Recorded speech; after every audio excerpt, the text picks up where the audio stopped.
Hello, everybody. Happy Tuesday. It's Tuesday Title Tidbit time. Yay. My name is Dana Delmer, and I am your sales rep, and we are here with Joe Pena, your title officer. Hello, guys. Who's the video title officer now? And today what we wanted to talk about was issues with vesting.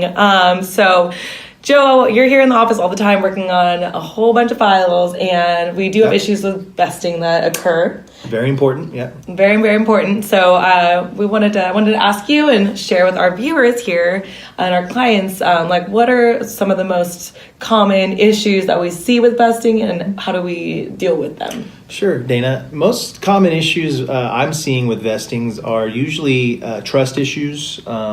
You've got customers or sellers that want to sell a property, usually a successor trustee of a trust where the original trustees have passed away, and so forth.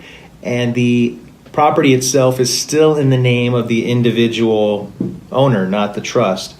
Those take a little more time to fix. In title, a lot of issues are fixable. Most issues, if not all issues, are fixable. Mm-hmm. Sometimes you got to get a court involved, and that's usually what the case is when it comes to property that should be in a trust and it isn't after the decedent trustee is deceased. Mm-hmm. So what we do in that instance is we generally would advise the customer that the successor trustee take the trust to an attorney and get a court order to then place the property in the trust, and that gets recorded on the property and fixes and cleans up that cloud if you were a title issue on the property.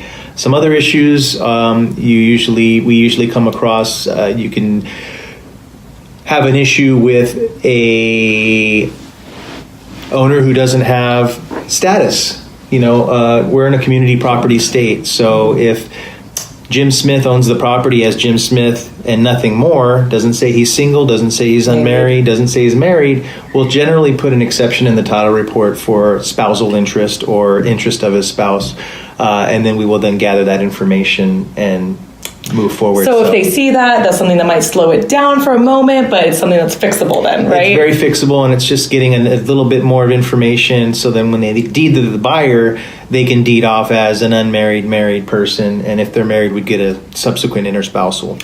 Got it. So when a realtor goes and they're looking at the title report, and when they check the vesting, and the most important thing that they look for is where the name is in, how it's labeled, and if it's just a name and it's not placed into the trust like the scenario you said, that's when they'd have to see an attorney and get it placed in. And a lot of times the prelim itself will say that the vesting is subject to an item that we're showing in Schedule B of the prelim. So you'll see your CC&Rs, your easements, your deeds of trust, and then you may see subject to the spousal interest of that seller or subject to an uninsured deed. A lot of times you have family members who like to transfer the property to a niece or a brother, and it's not done through a title company. So we just require an additional affidavit to validate that transfer and make sure everything was on the up and up.